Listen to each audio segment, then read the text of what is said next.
Sean, we've been talking about charisma. When you think of charisma, you likely think of someone who's the life of the party, that person who walks in and everyone gravitates to them. Well, she said, that'll be me. You should see what they were doing in the commercial break, and she's right.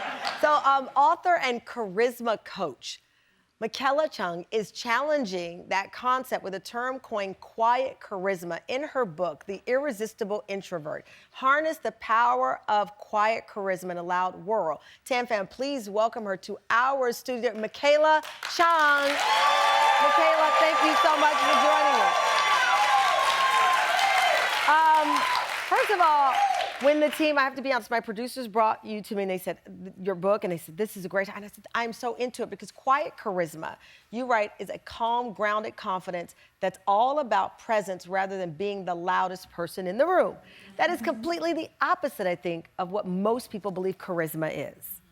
Absolutely, yeah. People think that charisma has to do with being really outgoing, being witty, being impressive. But what it really comes down to is being able to have that calm confidence that draws people in magnetically, and then you're able to express the real you, the authentic you, even if it's with fewer words. So what are traits of people who have quiet charisma? So people who have quiet charisma are often very present, very grounded, they're curious. So maybe they're not the person who's really looking to be the center of attention, but they're there with you. And they're making you feel important.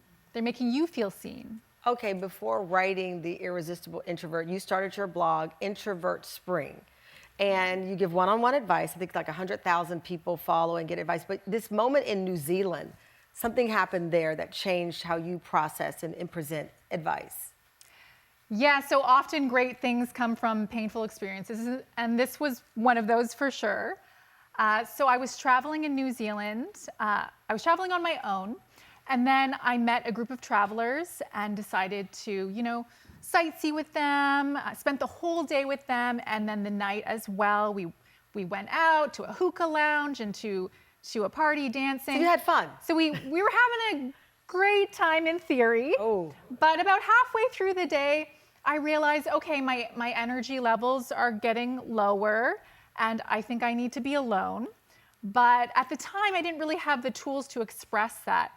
And so I was kind of shutting down, going inward while I was with these other people who I didn't really know that well. And one of the people there, who was very extroverted, by the way, called me out on it. He said, "Why are you quiet? You need to be outgoing. You need to be talking. You need to open up." And I actually had a little bit of a meltdown. I started crying right there in front of all those people that I hardly knew. And I mean, they were really nice about it, and I was able to recover and still spend time with them. But that experience, in that moment, I realized, I don't want any other introvert to feel that way. I want to help other introverts to be able to feel confident in themselves and never be in that situation. What's the difference in an introvert and shy? Because to the surprise, I'm sure, of my Tam fam, who's known me many years now, I have friends who call me a social loner. So at a party, if you see me, I am likely going to be in the corner, and I am the person who partners up with one person, and I never let you leave, even when I'm bored with you. I am literally in the corner with one person. I know this is gonna sound terrible, I've never told this on TV. Sometimes I decline invitations if I can't bring someone with me. I have events where they say, we only have room for you. And I decline because I cannot go somewhere alone. I cannot. I will, if I'm there, I'm gonna take a picture and leave.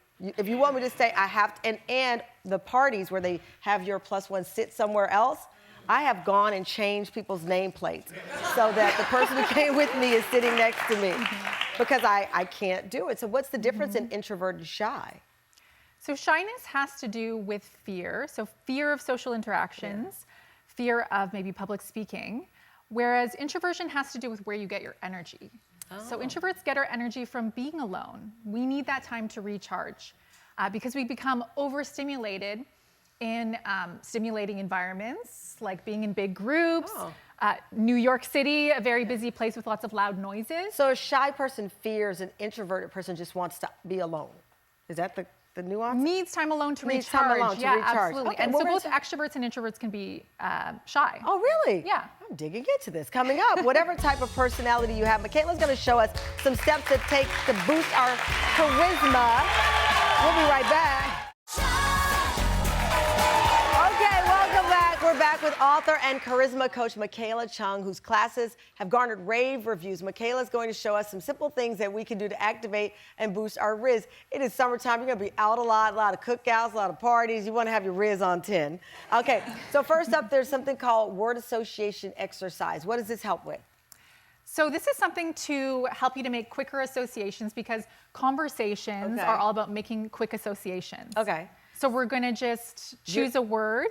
So it's been chosen for us. So Yeah. you'll 30 seconds on the clock, and I guess we're going to play. Think of it as pickleball with words. Okay. So the word is tree. So you. Okay. I'll start. So tree and then Green. leaf, Tree. roof, Branch. sky, Blue. clouds. Rain. Okay, y'all are helping me. I'm getting Umbrella. nervous. I'm terrible at this. What? Umbrella. Umbrella. Rain. Frank Sinatra. Beautiful music. City. Oh my God, time is up. I guess I failed this test. Not but at they all, won. not So what is that supposed to do for us? So it doesn't matter if you get it perfect. The important thing is that you just practice. You just got your brain going making the associations. Okay. And the faster you can do it, the better. So you're not trying to be perfect. And the associations don't matter as much as the speed of it. So this helps us with conversations when we're out? Yeah, because conversations, you have to think on your feet. You have to think of what to say next. Okay. Oh, what's a story I have that's related? So this is gonna get your brain doing Okay, that. all right, so Yeah. now you have something called confidence conditioning. Okay, we're gonna get you guys up one more time. Since you're over here answering my questions, come on up and do this with me. Okay, so we're gonna strike power poses. Michaela's gonna give us a phrase and you have to strike the pose you feel goes with that. The first phrase is? The first phrase is, I am worthy. Oh. So here's an example of, this is Superman. I really like to do this one. Okay. With lots of power, really feeling your body. Is it up to us or this is the right way to do that? Well, they look a little lost, so I figured I'd give them one. Okay, show me your I am worthy pose. I like it. Okay, next one is I can do anything pose. I can do anything. Okay, and the third is I've got Riz. I got Riz. Oh, that's your Riz pose. So is that the Riz? It could be whatever you want. And so it's subject to interpretation. Yeah, I have a few that I work with. Okay. But you can make up your own if you want. Okay, the last thing, 2 minutes of triumph. What is that? So it's important to get your body moving, and so you can do 2 minutes of dancing to a song that makes you feel good and really feel the emotions in your body. You choose the emotion you want to feel. Okay. Yeah. So we're going to do 15 seconds of our Shine song. Here we go. Let's go.